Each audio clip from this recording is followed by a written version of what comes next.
get into our business items, and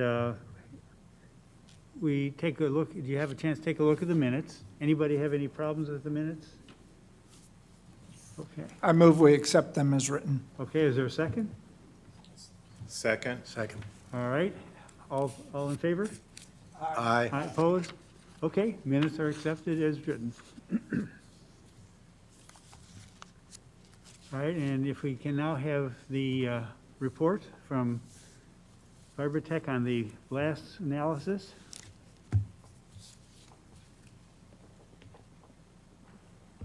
Hello. Nice to see you all again. I'm David Larner with Vibertech out of Austin, Texas. Nick Reitinger is in California this week, so I'm running the show.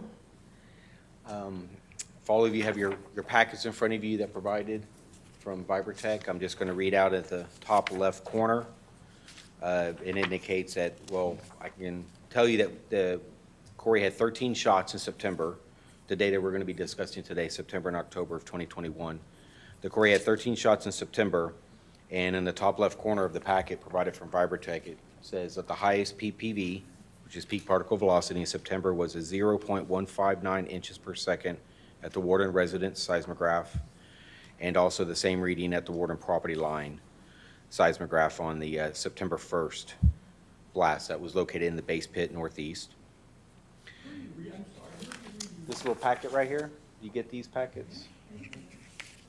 Look in the very top right corner, or top left corner. You don't have that? No, I have to go through mine ahead of time and just kind of count the number of blasts on it Okay, and everything. good to know, my bad.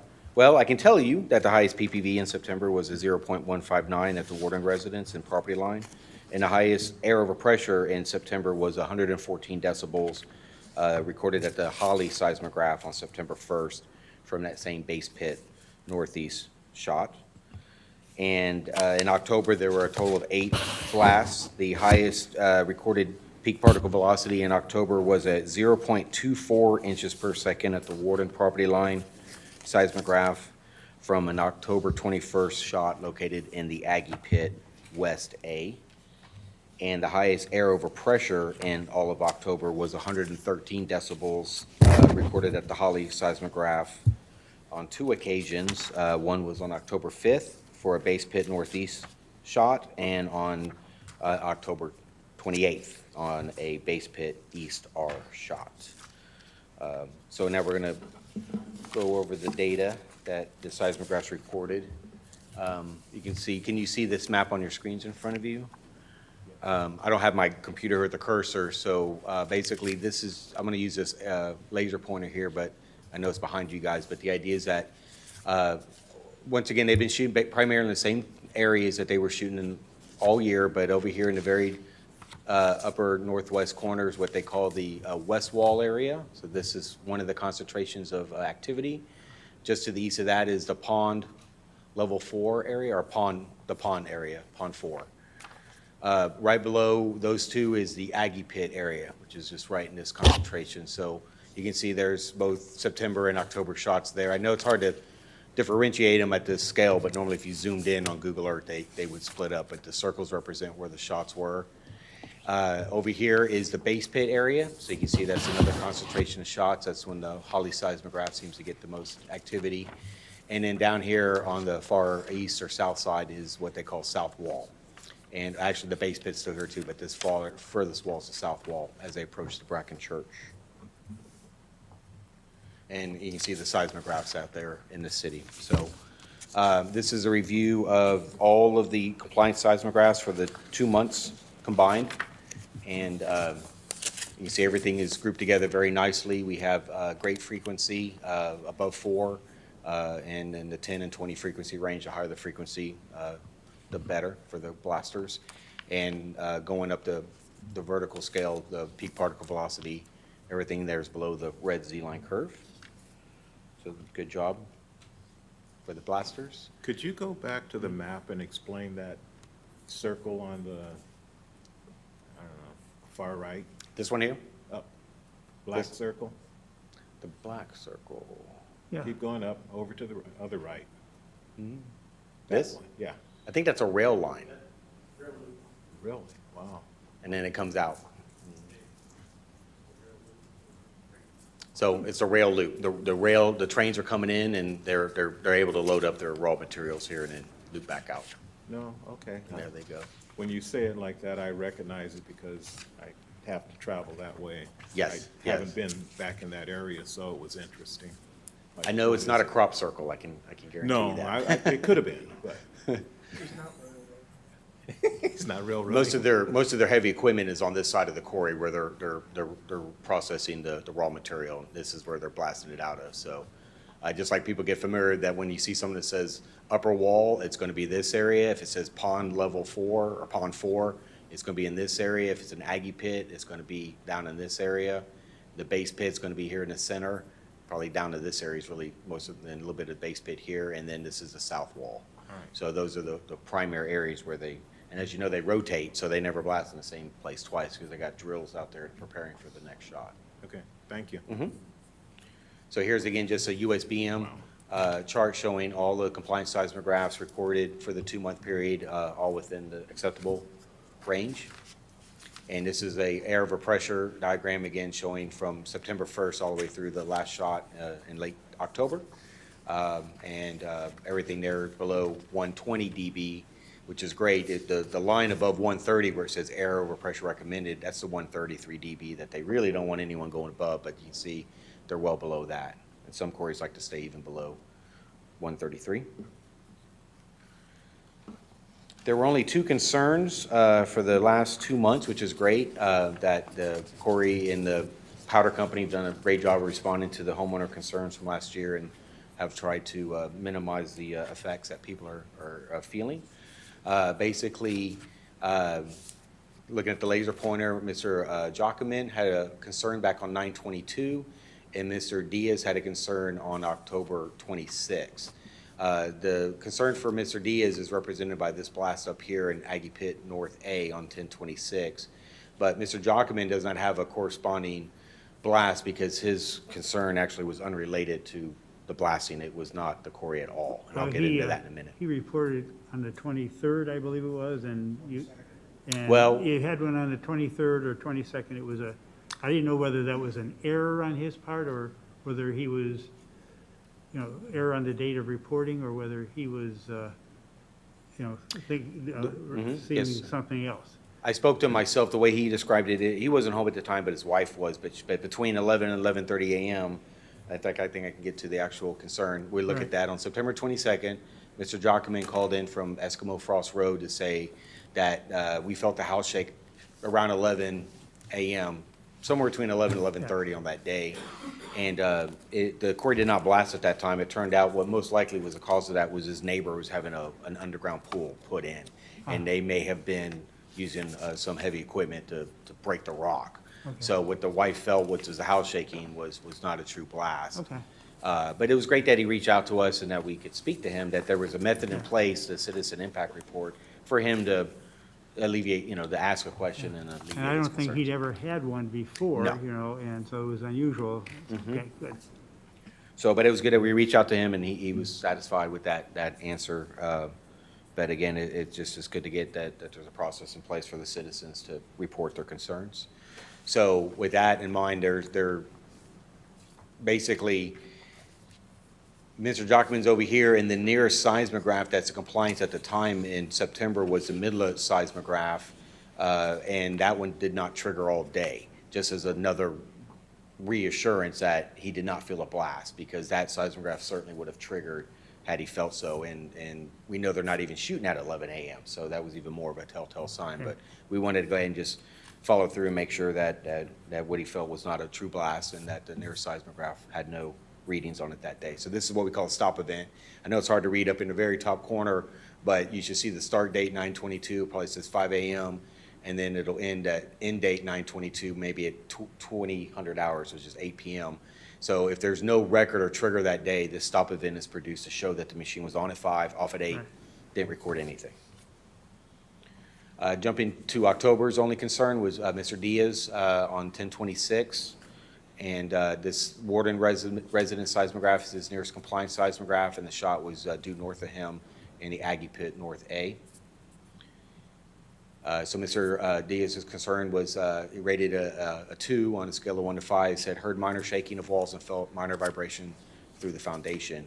He did not request a Quarry contact, so I did not reach out to Mr. Diaz, but like I had indicated, I reached out to Mr. Jockman on the previous one.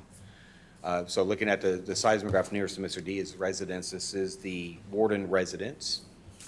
And let's see here. It's a little hard to read at that scale, but basically the distance from the blast to that seismograph is 3,348 feet, and Mr. Diaz was a couple hundred feet south of that. And the readings, which are located in this little box right here, of the 3 channels L, T, and V, for the seismograph, the highest reading was a 0.085 on the T channel, which is represented right here.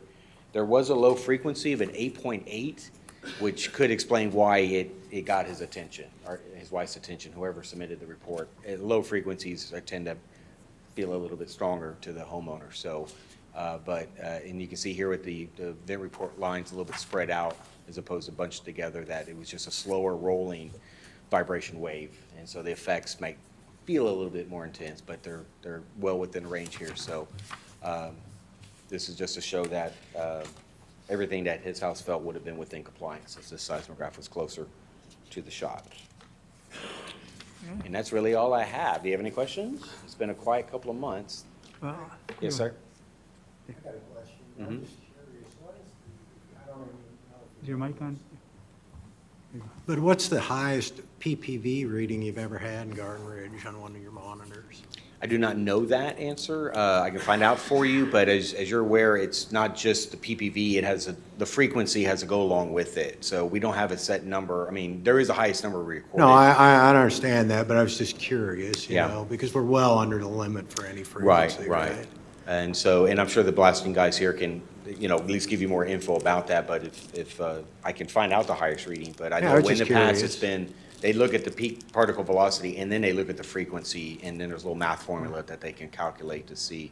But of course, if it's still under that Z curve, that's showing you, as you know, that it's within the range, but I know that we've been monitoring this quarry for well over a decade, and I've never heard of a 1.0, for example. I would say guesstimate like a 0.235 might be some of the highest readings we've Well, we've had, you guys would know, we've had a few readings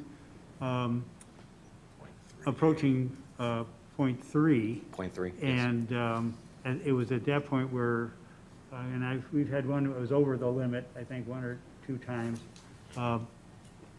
But that was not taking into account, I guess, sometimes their frequency. But so in the past few years, we've had, it was not uncommon to have over 0.2. And I actually made a point saying, looking this time, I think in September, there were only 4 or 5 total readings at all the stations over 0.1, and we used to regularly have 0.15, 0.17, And so the last few months, the readings have been really low, and which is a good thing. I guess. It's a good thing, and I credit Buckley Powder for that. Is that how you design the charges? Are you purposely trying to keep the PPV level down? Back in the day, like Jerry was saying, a decade ago, we regularly had blasts that were much higher than PPV and dB. The highest dB I remember, because it caused a significant uproar from the citizens, was 142.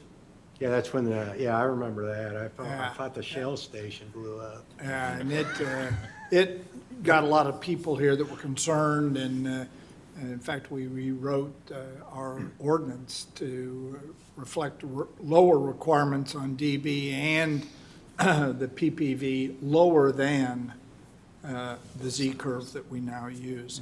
And as Jerry was alluding to, we used to have 0.2s all the time. I don't ever remember us exceeding 0.5, which of course is lower for not drywall, but plaster. Yes. Yeah, I understand that. I was in oil and gas exploration. Yeah. We typically sometimes would push that limit But, to half inch per second. But you definitely feel that. You In the- definitely know something's Yeah, going in on. the last year, I'm very comfortable in saying they have kept the values down lower than I think we've ever seen on average. Yeah. We're getting sometimes a lot more complaints from people that aren't used to the blast as we move to the northwest. And they are a little closer and Feenley a little more. But those of us that live in Trophy Oaks just kind of smile when they complain about a .1 and we go, okay. Yeah, should have been here a decade ago. But, you know, from my historical perspective, we haven't seen values like we used to have for a very long time. And that's kind of reflected, as you'll see, in the last couple of years. You know, when I first became a commissioner, and these guys can tell you that that was the higher blasting, consistently higher blasting ratings were reflected in the number of folks here with torches and pitchforks coming to the meeting, you know, and really upset. Yeah. And so there seems to have been some accommodation in the blasting process that has resulted in a series of lower readings and in fewer complaints, you know, so, which is, That's good. That's Yeah. good. It could be credit to Buckley Powder. I think there was another powder company that was operating in there years ago. And I would say the last 2 months, I live in Arrowwood, the closest distance to your wall there is about a mile. Mhm. I didn't really notice anything the last couple of months. You're- Usually I feel Yeah. that low frequency rumble, but I didn't really notice it in October at all. And you're in a good spot, because I've found personally, if you're about a mile or, within 1 mile is about the range that you're gonna feel something. Yeah. Anything outside of mile, you may not know you're near a quarry. Mr. Baruki, just as a follow-up, I did reach out to Mr. Shane Thomas a while ago to see, because you Right. mentioned maybe that he was expecting somebody to be there, and just offer him for us or Hanson to be on his property during a blast. He hasn't reached back out to us yet. I just wanted you to know but you left him a message. yeah, we left a right? message saying, you know, please call us back if he'd like that. He may have just Okay. been, you know, shooting a breeze with you that day. He talked to you about that. but No, he wasn't shooting the breeze. Okay, well, He was. If he's serious. expecting someone to be there, we are ready and willing to Yeah. be on his And property I without a reflected seismograph, that- but just to be there, so. Yeah, I reflected that to him, Okay. but I think partially when I explained to him that the shocks he was feeling, you know, each time we looked, they were not near the limit, you know, of the ordinance, and that there was relatively little that he could do, given that, but that there was a resolution capability if he wanted to inspect that. You know, he never returned a call to take a look at that, you know, so. Okay, okay. He may have given up in frustration, you know. All right, That's all the information I have. If you have any other questions? the monitor. Oh, yes. When did you want to go over to Schultz's? Right, so Mr. Scholes, who was the official floater, I have the state in here, his machine was operating, as a reminder, it was at the Midla residence for most of September. And then we moved it looks like the first shot that it was in activation was September 24th. And let's see, 1, 2, 3, 4. There were a series of 12 shots from 9/24 to the 28th of October, and the Shoals resident seismograph never triggered. And I should have pointed it out when I showed the USBM chart up there. There was no indication of the Shoals. So he called me last week. He just said he had felt a vibration, and he was wondering, you know, why didn't I leave the seismograph in long enough to record that? Now, when I first installed it at his house, I told him it'd be there probably a minimum of 2 months, because that's what, you know, 2 months to the next Quarry Commission, you guys decide where to move it. And he was okay with it at the time, but after being there a month, he indicated, I'm not feeling it anymore. You know, sometimes a homeowner feels that one blast, and then they're concerned and they don't Right. feel it again because they're moving around in the quarry, or there's other, you know, things that could affect a blast, like, you know, the cloud cover or wind direction. So I guess suddenly he felt another one, but I can tell you that even if the machine was still in his yard, it's unlikely it would have triggered on that day, he felt it, because it never triggered on any others. And most of the previous shots that were in the base pit would have been closer to his house, and it still wasn't triggering. So he just said, can you put it back? And I said, well, I'll I guess I emailed you Yes, thinking you you're still the did. commissioner, but it needed to go to you. But I just said he would like it back. So I guess if nobody's put in an official request yet, So I could just go reinstall do it. you have the times he had it? I mean, he had it from what, the September 12th? 24th to October 28th, 9/24 to 10/28. And why? Because he wanted it out so suddenly. It was like, get it out now, not Yeah. wait until. Yeah, because the I told him next this meeting was coming up. I said, well, can you wait 2 weeks? And he was persistent that he wanted it out, because he kind of felt like I'm not feeling the effects of the blasting anymore, so it doesn't need to be there. He's only concerned about a swimming pool, not the house. It's got a Right. pool, in-ground pool. So I said, okay, I'll remove it. And then a few days later, they were way up at Pond 4, which you can see on your map, Pond 4. I mean, that orientation is a little bit wrong, but the Pond 4 is actually on the farthest north. So that map is looking north at west, but there it is, yes, sir. So the idea is that if they shot at Pond 4, they were almost as far away as they could possibly be, and looking at the distances, he's somewhere between 6,700 feet and 7,200 feet away. So he's well over a mile away, and I just talked to Mr. Biersner about that 1 mile is a sweet spot. If you can be 5,280 feet away from the blast zone, your house is probably not going to feel much of anything. So he's feeling a little bit of a ground tremor, but it's nothing that concerns us at Vibrotech. So I offered him either to bring a portable seismograph to his house on the Right. days that they blasting closest to him, or just put up the one that's the floater, that's a permanent, because it's got a modem that can call out, and we don't have to go down there and set it up that day. He didn't seem upset that there was anything in his yard or anything. He's a very nice man. There had been a shot in earlier September that he felt. He asked for it to be put in, so we brought it from the Midlands. It recorded a month of data. It never triggered, which means it never got to 0.02 at the minimum. And so then we removed it, and now he asked for it back. So if you guys direct us to install it, I could reinstall it probably on Wednesday of this week. And So that floating monitor has been just back in your It's shop. idle right now.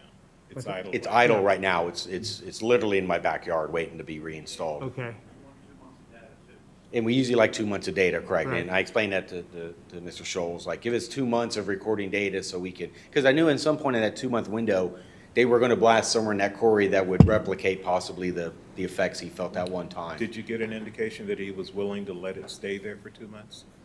Again? Initially, when I installed it, I told him it'd be 2 months, and he was okay with it then. I don't know if he just forgot that was what I recommended to be there for, or not.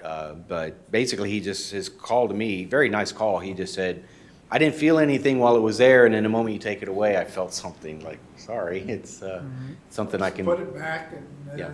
Be put happy. it there for 2 months unless somebody else calls in and says they need it Yeah, or that's- would like to have it. right. And I don't know if anyone like the Midlands resubmitted any paperwork for it back, or K-Bauer or have we anyone like had that. any notice to City Hall requesting? I emailed Mr. Hawley, but I CC Yes. Cat, but I need to maybe send it to you officially since you're the commissioner So now. I just said, go ahead, take it out, since he was so adamant about Right. getting it out. I said, Yeah. take it out. And Yeah. then 2 days later, he sends it back and says he wants it back in, and I'm saying, well, let's wait until the meeting and we'll discuss it and see Right. what we can do. Yeah. Right. I say we put it back in. Now, is it, I know it's some, time and effort to reinstall, but should we take a position that if we put it back, he has to agree to 2 months, to 2 full months? That was part of my reasoning for that. Okay. Yes. I can So- explain that to him, and if Yeah, he says yes at first, he may hold with it, but if he Okay. calls me in a month later, it depends on, I guess, if you guys have any other requests for someone to get it, if we could just move it to another yard right. that You same could, day, uh, you would still have the coverage. If you want to, you could put it in my yard. I'm kind of curious. You have to go through the official Okay, all channels. right. Okay, so what do we feel about do we want to put it back in Schultz's, So give him how- the opportunity? What do you think? Sure. I'm happy to do that, and then at the next meeting, we can relook at it and decide whether or not we should keep it there or move it if someone else wants it. But I think at this meeting, we have no other requests that we know of. It makes good sense to go ahead and put it back for 2 months till we have our next meeting and then make another decision Okay. based on what we have. Okay. Can we also discuss then, if after a month he pulls the plug again on that, would you be acceptable? Yeah, I'm fine. I'm just curious to what the readings are at my place. I have no problem Yeah, with so it. we can, our position will be, let's go back to Mr. Schulte, see if we can get him to agree that he'll leave it there for 2 months, you know? Okay. If he doesn't, we can go to Dave's resident. Sounds good. Or if he does agree, then if he pulls it before the 2 months, we can go then and put it to Dave. I think that's a logical way to approach it. All right? Okay. Okay. Sounds great. good. Thank you. We've covered 2 birds with 3 stones now, I guess. Okay. Four birds. All right. Let me see.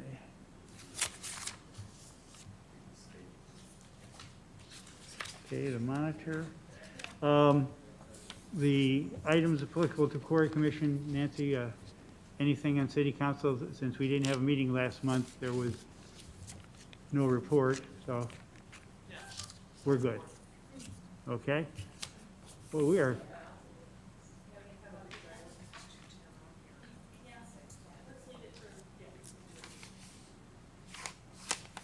Okay. All right. I did have a question, though, on, where is it?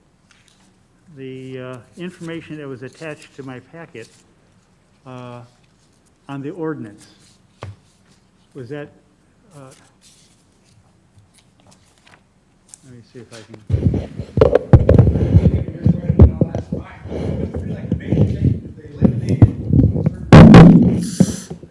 What we'll do is when we get to ordinance 210, it's on the agenda, then Marissa will explain what has occurred with ordinance 210. Okay, that's Okay. what I remember seeing, that, because I just remembered, I thought we said that, you know, last time, a chairman could only serve for 2 years. And I thought they moved it to 4 then, it looked like. She'll explain what has occurred with ordinance 210 okay. when we get to that. Good, all right, as long as we'll get it covered. All right, discussing Hanson Quarry Community Outreach. Any report on that from Hanson, anyone?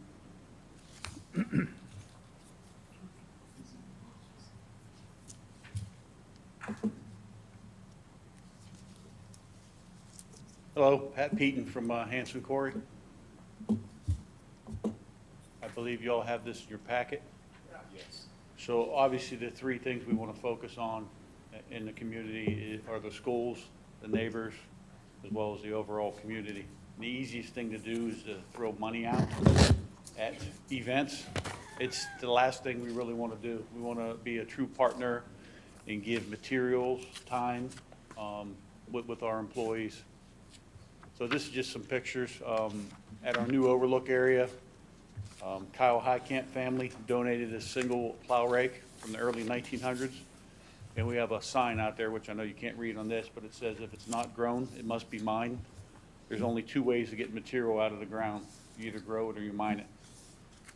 And then we've got some tires and that set up for the school kids when they come through to see what a haul truck tire or loader tire looks like versus a haul truck tire versus a big farm tractor tire versus a school bus tire, to help put things in perspective. Still continuing on since 2015 with the Garden Ridge 3rd graders coming through. That's a fun trip. It's a little overwhelming trip since it's the entire class. So I think it's 7 total classes come through that we're trying to stage it a little differently this year, more one-on-one benefit. But it says, you know, teaching about geology and aggregate to 3rd graders. They're just happy to be out of the classroom and enhance what they're hearing in the class. We're real big on focusing on STEM, science, technology, engineering, mathematics. Danville Middle School, they've come to us. They're working on the teacher's comfort lounge, if you will. So we threw some ideas out of some items that we'd like to supply, so we're waiting to hear back on that. Obviously, the high school with the logo and the signs, and I see that's gonna go on the water tower with the, oh, well, thank you. Is Hanson doing the signs for the water tower? No, nice try. The signs are for No. the 5K run and as well as all athletic events that'll go out in the yards. We donated the signs, and we have, I guess they sell them for a fundraiser. Okay, For the okay. parents and whatnot. The, sorry to interrupt, the water tower emblem will be provided by the Athletic Booster Club of Davenport High School. It will not be paid for by the city or by Hanson. Great. I mean, it's not that you couldn't, it's just that, to me, there would be a conflict of interest kind of thing going on. We weren't approached about it. Good. So this is the reason I'm standing before y'all, is we're open to any and all offers. Not saying we're gonna do it. Exactly. We wanna hear, we wanna be one-stop shopping, ask us, and we'll see what we can help. Okay. Such as the run with the 5K Wolves, that came up last year during COVID, so we helped sponsor that this year, donating money, but in addition to the water, the bottled water. You know, we're able to buy that in bulk, so we're donating a pallet of that for the runners. Teacher appreciation lunches at the schools, that we're gonna go ahead and help honor our teachers.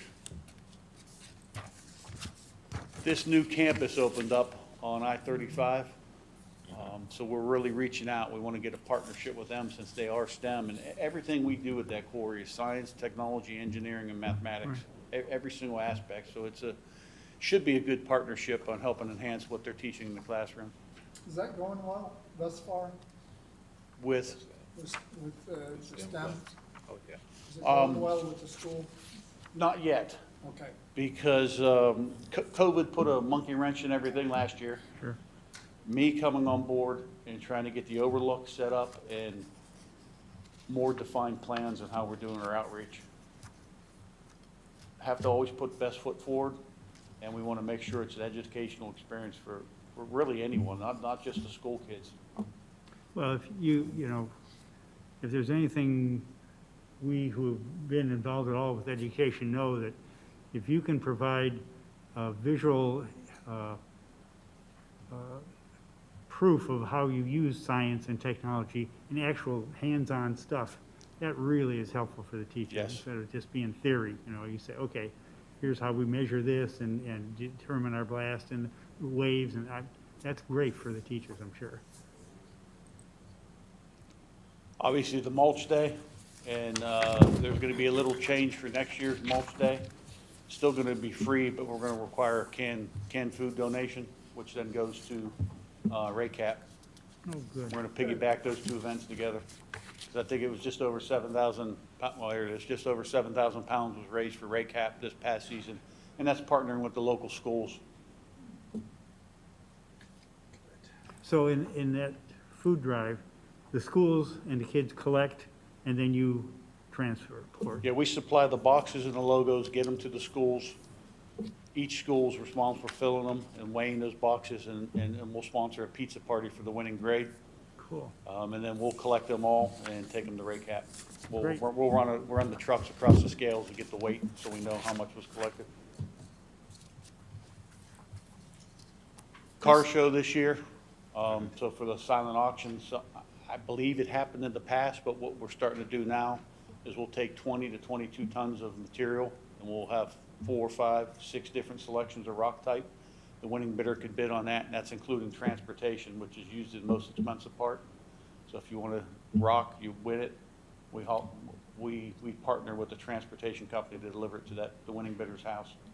When you think about that, in the past, you did do that, Hanson did do that, but 25 tons of aggregate, that's a lot. I mean, and they had quite a few trucks that size that were loaded with that, and I really wanted to bid on it, but I said, where am I gonna put it? It's up to, I think, 20 to 24 ton, depending upon what you get. If you only need 2 ton, Well, yeah, it is a lot of material. remind that to them, because it didn't come out that way. It's like, you bid on that 23 tons, you got it. It wasn't like, oh, Gotta well, have you don't- friends. Yeah, I was gonna say, you go in and on a co-bid, you know, and with a Yeah, but bunch of you your guys buddies. weren't willing to do it. That's a great point for us to consider, though. Okay. Maybe we do a 10-ton, a smaller tandem truck. Or like you said, it doesn't have to be the entire 23 Right. and Sure. whatever. But, yeah, that was a good deal. Yeah. I remember that, yeah. Lions Club did the same thing with the aggregate, in addition to, it was a Hanson Surftex Employee Award, a wooden cutting board. We donated that for the raffle, too. And Mr. Haddad, I think that is him right there, he was saying. He had brown hair in the photo. Is that old? Well, not telling. So we've reached out to Bracken. I really wanted to participate in the pumpkin drive. That's well established. They needed no help with that, so they've given us a list of other things they could use some assistance on. Again, no guarantees, but we're looking through to see how we could partner better and assist them. Good. And just the last thing, you know, it's a priority to us. We operate by the permit of the citizens. So we have to partner and put our best foot forward each and every day. So if you remember last year during the whole COVID, we had extra hand sanitizers, face masks and everything. So we made the rounds handing that stuff out. We had a surplus and everybody was hurting for it. This bottom photo shows you the whole overlook panoramic. And the upper left picture is the mayor in front of one of our loader buckets at the overlook area. Any questions, comments? Have you ever thought about, having where citizens can come out maybe a couple times a year at your overlook and watch a blast and maybe go through, explain what's going on? Yeah, we do, most of the companies in our industry do open houses. I'll be the first one to say they're a pain. They're very expensive to do. It takes a month of preparation, and it's like one day and it's done. Every day's an open house for me. My number's out there. I've done 4 tours already this year. I like to do the personal tours, smaller, more personal, in-depth. That's what I prefer to do. So do you require like a minimum amount of, 10 people? So No, if I've somebody done- really wants to, a family wants to, or, a resident wants to tour it, he can arrange for you? Yes. Okay. Yeah. So that's the personal aspect that we offer. Some of the educational seismic meetings we've gone on with the homeowners, I'll accompany Dave, I'll accompany Vibratech. That's the offer that's always there, is a one-on-one tour, and I even tell them that, if you have family come in and want to see the operation, give me a Yeah. heads up, we'll try to arrange something for you. Yeah, and most of us have been on your open house days, in June, and it's very impressive. And I think it goes a long way for people to come away very gratified, that they get a better look at what's going on with all of the noise and the activity there. Sure. We used to do them on a regular basis. Of course, with COVID, everything got shut down. And it may be time again to re-energize that. And like you said, we'll work with you to pick a date that without going through the painful part for you. But like Jerry was saying, I think most of us have been on 1 or 2 tours. It's educational, it's good, and if there are new citizens, and as we find more people interested in the blasting because of the impact on George Ranch, and new people coming into the other portions of the city, it may be time to resurrect the check-in every few months. But as I recall, before COVID hit, we were getting very little citizen input on going to the tours. We set up a couple, and 1 or 2 of the commissioners show up, and that'd be about it. But we have new people, the new direction of the blasting, it may be time to resurrect that a little bit. Yeah, Yeah, on the East Coast, I'm familiar with the associations. Each homeowner association would have a sponsor and a co-sponsor. They would arrange for the tours. They somewhat work. I've just found over 30-plus years of these one-on-one personal tours, it's catered around the individual and their availability. Seems to work a little bit better. It might be a good idea to put that invitation in our Grapevine article, you think? Yeah. Oh, yeah, You know, without a to- doubt. To have them, give them your number to call. You know, and put that in there and let them know that that's a possibility, I think. Phone number and email. One thing, you got a letter for any blast concern. There's gonna be basically a form letter from me reiterating that personalized tours are there. Right as I got it approved to send out is when Hanson re-upped their COVID policies and the tours were put on hold. So I'm waiting Okay. for that to get released. But whenever a concern comes out and they say they want contact, ViberTech will reach out to them and we'll follow up with a letter along with my business card reaffirming that. So Great. reach out at any time. Okay, I think what Jerry's suggesting is, following every meeting, we put in our Grapevine things about the quarry. If you're willing, after the meeting, I'll get your business card and I will include in the next Grapevine article the quarry is always willing to give tours. Here's the name and the number to contact. Is that acceptable? Yes. yeah, Okay. great. Because really with the new educational overlook, you know, I had mentioned it early on, that I know the commission has the rules and regulations. I would like to have a meeting out there at some point to see that new educational overlook, and already talked with the mayor, possibly hosting a first Friday out there. That will get tents and everything set up. Oh, yeah, now, if a person wanted to visit, and we probably discussed this 6 months ago and I've forgotten to, but on a blast day, is there a point where someone could stand and observe a blast and the tumbling of the wall, or is that kind of dangerous? It's not dangerous because we're always at a safe distance, but it's the location of the pit. That overlook is the best area, but you can only see some of the blast locations. Right, So that takes a little bit more of a coordinated effort. yeah, And we try to save that for anybody that has blasting concerns, related Right. concerns, and we'll do the whole educational part. Yeah. And then have a safe observation of the blast. okay. Well, that's always, I mean, you know, the video you guys occasionally have showing the blast is always pretty impressive, you know? And to see it in a live situation, I think would be really rewarding for folks to be able to take a look at that. Absolutely. So far, the common theme is, that was it? Like, did you do a smaller shot? And I said, no, that's our typical blast. Yeah, Yeah, I'd agree with that. When I went out there with you, I thought it was gonna be a Yeah, it's kind of big unimpressive. thing, and it wasn't, you know, it was, rock slide, yeah, yeah. yeah. But that's actually good to see that. Yes.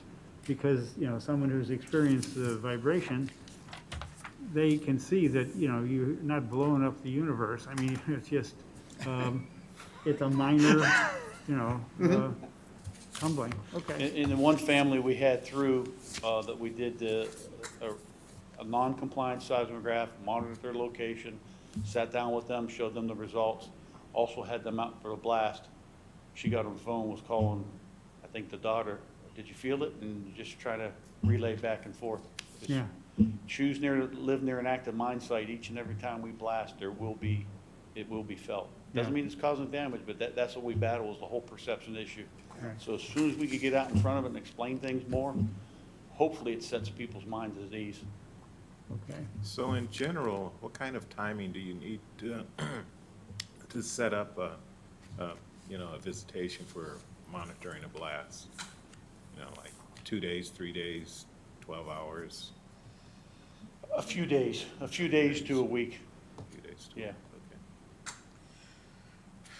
And it's weather dependent, as I remember, because I remember when I was trying to go out there last spring, we canceled Yeah. 2 or 3 times because of the rain. Yeah, spring and winters, you know, we'll have them scheduled. We do a weekly schedule, forecast them out a week in advance. That's when I could start tentatively setting things up for a specific location in the quarry. Okay. All right. Well, thank you so Thank much. you. It's very, very helpful. Let it go. All right. now, Nancy, the ordinance? Is that,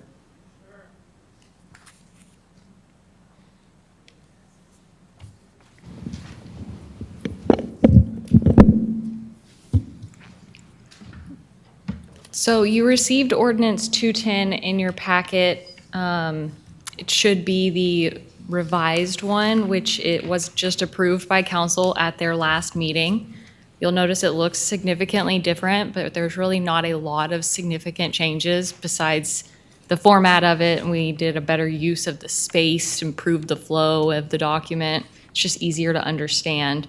Now, there were some rather significant changes. Some areas just needed some clarification so that staff could basically universally apply this ordinance.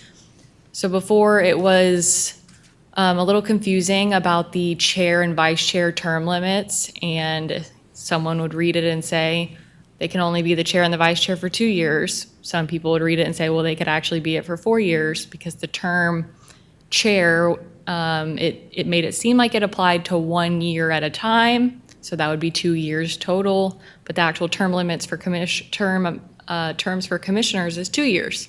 So just a couple clarifications like that. So just basically like what do we want it to say, and be very specific and exact. The larger areas that were changed is the mayor had talked about relaxing some of the policies and the demands that we place on our volunteers, since we don't have such policies and demands even placed on our council members. So the terms of office, the limit on the total numbers of a commissioner can serve on any commission, that has been removed. So you can continue serving for however long you want. I know some of you are thrilled. well, doggone it, John. Did you know this was coming? Another area that was basically like an unintended consequence of when the ordinance was first passed is the attendance section. So it talked about like automatic termination once you had a certain number of absences, or if they're this kind of absence versus this kind of absence. And that we felt was very restrictive. We also felt that it was very time consuming on staff to track commissioner attendance in that kind of way. So a number of attendance, we removed a number. We just felt like there's not really a magic number. I mean, take the Quarry Commission, for example, versus Planning and Zoning. Y'all meet every other month. At a point in time, Planning and Zoning was meeting twice a month. And y'all had the same attendance requirements as them, where if you miss 4 meetings in 12 months, then you're automatically terminated. That looks different if you're a Quarry Commissioner versus a Planning and Zoning Commissioner.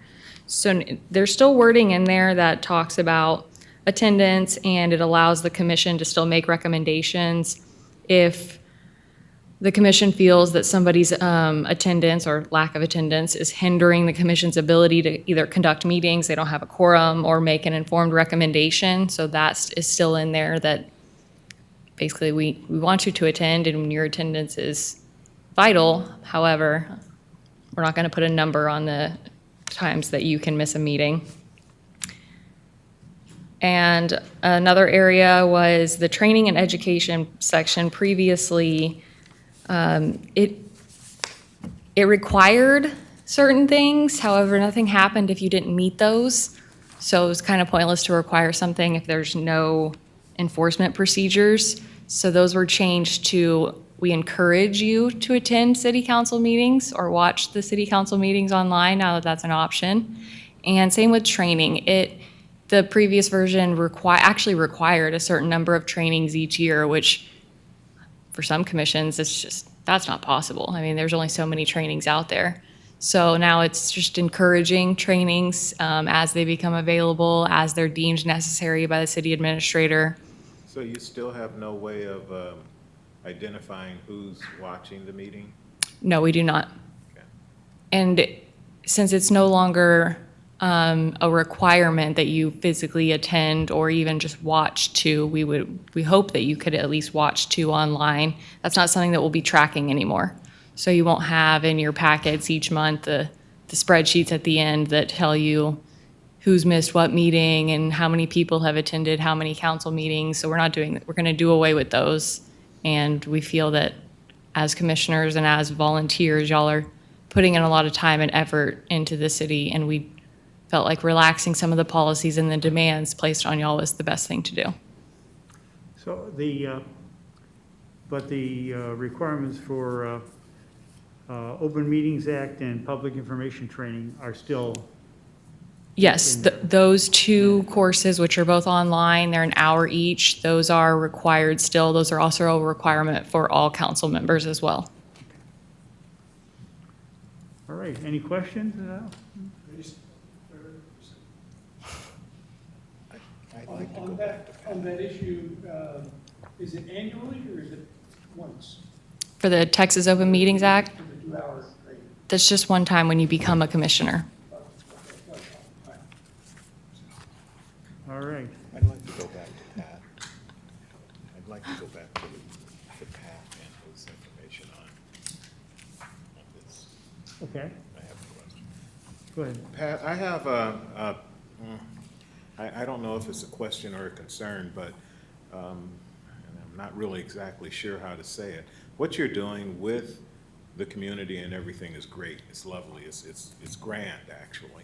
But I'm concerned that putting that information in our minutes makes me feel that there is some sort of, we're buying into you, or you're selling us some goods or something like that. Maybe this should be something that would be better put into the grapevine or a separate city document or something, but putting it in our minutes, I just feel that somebody will come up with some idea of collusion or something like that going on. And I don't see it per se, I just feel it.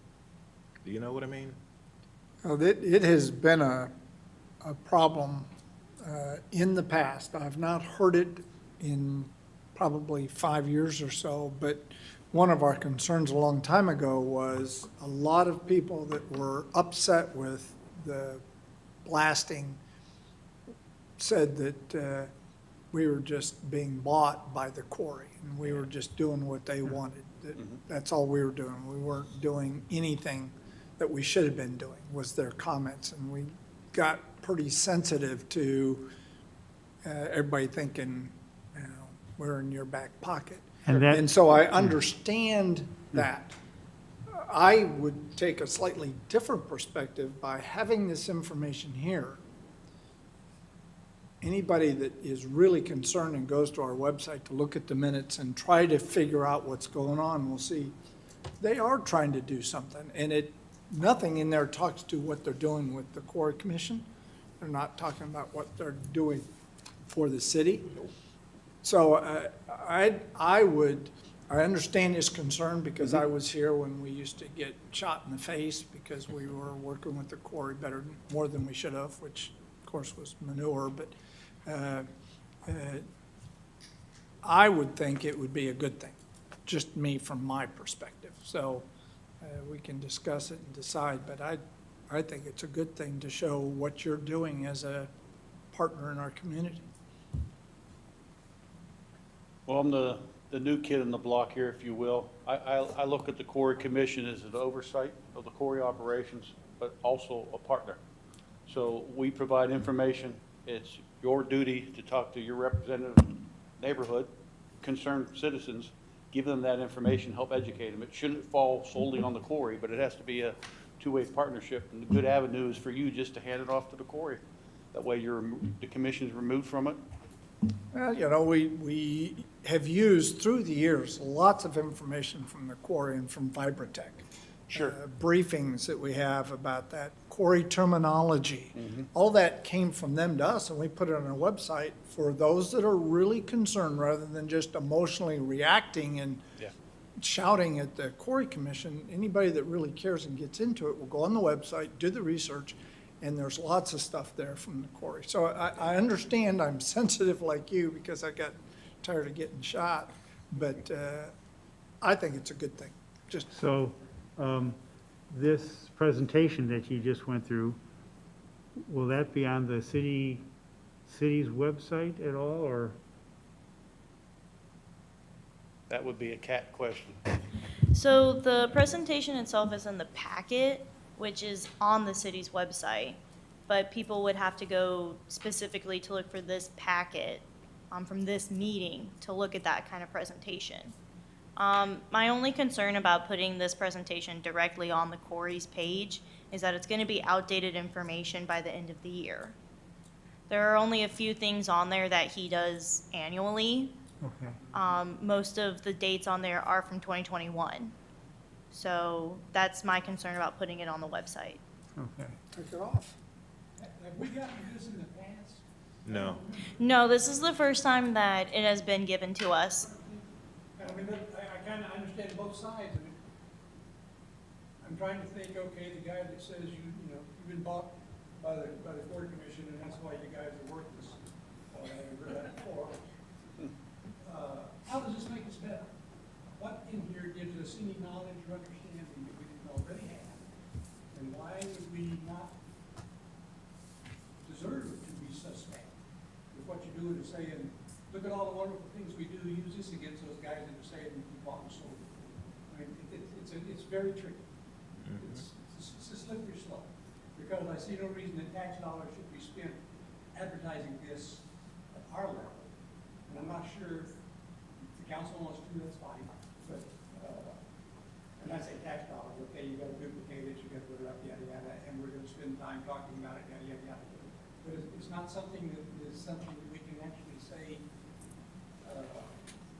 okay, now I understand blasting better, and I understand, I'm trying to see how it fits in with our function, and it doesn't feel like it's a bribe, or it's kind of make us concerned that you guys are a whole lot more powerful than you ever thought, because we are around the world, and you're stuck in this one little room. It's tricky, it's tricky. Whenever, and I didn't think about it until you mentioned it, but I'm thinking, yeah, I remember those years when I would go to someone's house and they would say, "Oh, they want to talk to you," and get that engineer out of here. You're both crooks. You know? Bring an attorney. And see, Pat, along with that, I'm not saying that what you've done is great. I like it. I mean, I think about my grandson, and he comes to me and he tells me he comes up with some stuff. And some of the stuff is from the Quarry, actually. And I'm saying, okay, good, good, good. But at the same time, there's other companies out there that do not have a commission that would allow them to present their product, if you will, or their safety features, or how great they could be. And I just don't know where it's gonna go from here. And it kind of scares me. So to me, here's the biggest benefit. Before I walk in here tonight, were all of you aware that I'll offer a personalized tour for any citizen that has a concern? Not until you came in and Now, said it. everybody's Well, no. aware of that. That's the, See, I think that's a distinguishing characteristic of that particular aspect. Yes, that is something that makes us have more knowledge and understanding of being shared. sure. The fact that you're going to give signage to the school, I can tell you that's gonna make some very happy, and there's a lot of people that are very angry already about the water tower. Sure. Really? It's like when the council changed the agenda, the ordinance. I remember I attended a meeting on that agenda, and telling the talk in here was, I felt kind of, wow, now they think the whole council is crooked, you know, not just us anymore. So, we're dealing with a lot of ideas in the community. Sure. And the bad thing is for me is, I like to do this. I want to know what you're doing, because I think that it does help us. I like to know what everybody's doing too, not just one. I like to know how everybody participates in the community. But it's almost like when it's in our agenda packet, it's somehow made it governmental business as opposed to interesting information. If there's a way to have it without it being, well, you have it without it being in the agenda, then you wonder why we get it. Right. So you're talking about, this is pretty relevant, the difference between information and propaganda. Yeah. And we don't want to look like we are a spokes or mouthpiece for, but a lot of it is information, and personally, the you know, the blasting, packet that, you know, you guys presented last year and we put in, I think that's wonderful, because when people call me up, You can refer to I that. refer them to that, you know, and I can show how the blasting is done. And a number of people have gotten pretty enlightened. So I think that's really information, you know. But the concepts that I find tricky are, look how we're in with the Sure. police. Look how we're in with the Lions Club. Look how we're in with the education. I mean, we got our fingers in every pie in the city. Don't screw with us. Is one of the messages that I think gets sent on something like that. And I don't think that's the intent at all. But on the other hand, with the national politics, I got to say, so never mind. And I don't think this is intended to be a review every meeting. This is a summary of where we're at, and Yeah. probably once a year a recap if y'all decide. If not, Well, and I think we need to hear that, for sure, you know. Well, I think one of the ways that we used to do this, at least semi-do this, was we were actually invited to the Quarry, and that's where we got it, not in a meeting, not whenever it was part of our agenda, not when it was incorporated forever in the minutes until they can be destroyed centuries later. And then we had those kinds of activities where this would be Quarry information. But anyway. But I do think it's something we need to be, either way, we need to be kind of sensitive to it and have a response when if we do get hit with something negative from someone about it, or why should they be scared of that? But the intent is. We Not just trying made to your shoot job it a lot down. harder, Pat. Yeah, not trying to shoot it down, but just to keep you aware of different attitudes. Yeah. I will say, you know, Mrs. Thomas, who we talked about last time, you know, and I had spent a considerable amount of time talking to, her son, both of them, did say, well, I don't think because the quarry donates some boulders to a park or something that, you know, the city should let them off. And I tried to explain that that's not what happens. But that is a connection that some people make in their mind. And people who are angry will grasp at whatever, you know, so. It's a good point, Janelle. It's something we need to be sensitive to. All right, thank you, Pat. All right, let me see. Last item here.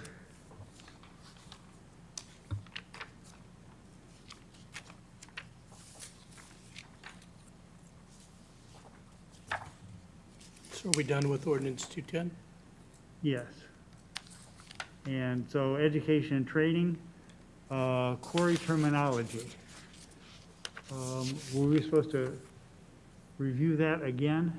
I think he had said he had to get a blessing from the all the stakeholders, before he could bring forth the complete product of Quarry terminology last time. presented at the last meeting, it's done on our end. Right, I thought it was put online and everything. I thought there was an issue of getting it online, and you found a way to do that. No. That was the blasting education Right. presentation. Right, The Quarry terminology is the glossary that Nicholas presented last time. It's something Okay. very different. Yeah. Okay, yeah, I missed that one, And sorry. he said then that he just wanted to let us know that they were working on it, and that he had to get a blessing from the stakeholders, the blasting people, the Hanson General Management, and whoever is a third stakeholder there, you know, before they could present that forward for us to look at. So, okay, so there's nothing new on that issue. All right. Education and training, any other discussion or ideas on education and training that we might want to consider, or are we pretty up to date on this stuff now? The two newer guys, Armando, are you you feel you're up to date and on most stuff? Yeah, I think so. How about Dave? You? think so, I think so. I mean, take those courses online, right? Yeah.